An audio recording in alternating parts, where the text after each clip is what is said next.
In 2022, influencer and former kickboxing champion Andrew Tate held a secretive retreat for members of his private community known as the War Room. During the retreat, Tate gave all the men a choice: fight in an MMA cage match or face humiliation. In 1999, Tyler Durden held a secretive outing also for men in a tavern basement. If new members showed up, they had to fight. Tyler Durden and Andrew Tate are amassing an army. Is Mr. Durden building an army? Charisma, style, physique, confidence, fighting, women, hypermasculinity, an anti-establishment message, and a cult following. What happens when one of the most polarizing and influential movie characters now exists in real life? Is Andrew Tate the real-life Tyler Durden? In this video essay, let's compare these two cult icons, who share a ton of similarities, but if you watch until the end of this video, I think you might be surprised to find out just how different, and in some cases completely opposing, their views are. Regardless of what you think of Andrew Tate and Tyler Durden, there's no denying the first obvious similarity, which is that both men have the aforementioned charisma. This charisma comes with the look, but most importantly with the gift of the gab. These men are intelligent, articulate, and persuasive, and these characteristics culminate into a compelling charm and attractiveness that inspires admiration. And if history has taught us anything, when a charismatic leader emerges, a cult soon follows.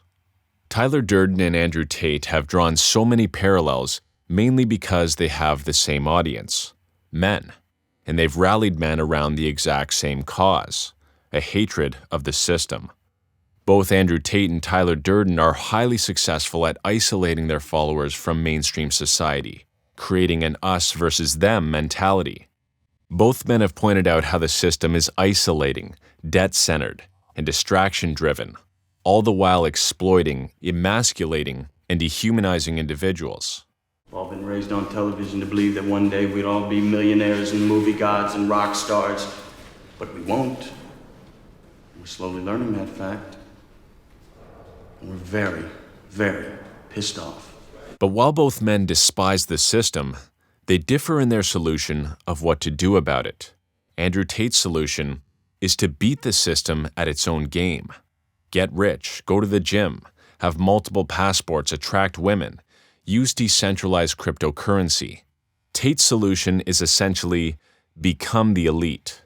On the complete opposite hand, Tyler Durden wanted to destroy the system entirely and revert society back to an equal, primitive playing field where strength reigned supreme and there were no elites who could stake their claim on mere wealth alone.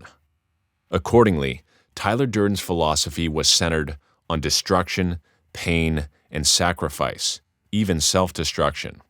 With nearly 100 professional bouts, Andrew Tate was no stranger to pain, sacrifice, and destruction, and is a huge proponent of men training martial arts and working out in the gym. Tate's philosophy, although self-improvement centered, still contains a healthy dose of self-destruction. Both men recognize the importance of physicality and the symbolic nature of fighting as means of expressing masculinity while simultaneously embracing the aforementioned pain and sacrifice. The pain and sacrifice they both contend is a necessary component to progress in the real world. On the topic of progress, both individuals emphasize the importance of individualism and personal empowerment, encouraging people to pursue their goals without being constrained by societal expectations. Tyler's message to Raymond K. Hessel, "Pursue your dreams and goals or die," is the same message Andrew Tate is preaching, although Tate, of course, is referencing a symbolic death for those who refuse to become their best selves. Now, despite these similarities, both men have very major differences. As a primitivist advocating for a return to hunter-gatherer living, Tyler heavily rejected modern consumer culture, whereas Andrew Tate plays into this consumer culture and materialism. The self-proclaimed top G is constantly showcasing his lavish lifestyle, consisting of his fleet of supercars, yachts, clothes, and jets, doing so to create envy and desire from young men. Tyler Durden, aka the narrator, took the complete opposite approach. He, rather ceremoniously, burned all of his possessions and preached an anti-consumerist message free from all desire and want. Not the car you drive, not the contents of your wallet. Furthermore, where both men start to vastly differ is on the topic of women and religion. And while both men do express an element of anti-women sentiment, Tyler appears as anti-marriage, whereas Tate seemingly believes in marriage, having multiple wives and children. And accordingly, Andrew Tate is a recently converted and practicing Muslim who constantly references his devotion and belief in God. Tyler Durden's relationship with God is a complex one, and although he doesn't outright deny God, he doesn't have fear or love for God like Tate. Tyler advocates for a radical form of existentialism, where individuals are encouraged to embrace their primal instincts and reject the religious constraints imposed by society. Interestingly, how Tyler saw it was that getting God's attention for being bad was better than getting no attention from God at all. For Tyler, God's hate and recognition is better than his indifference. To finish off, I'd like to ask who you resonate more with, the anti-consumerist message of Tyler Durden or the God-fearing, beat the system at its own game message of Andrew Tate.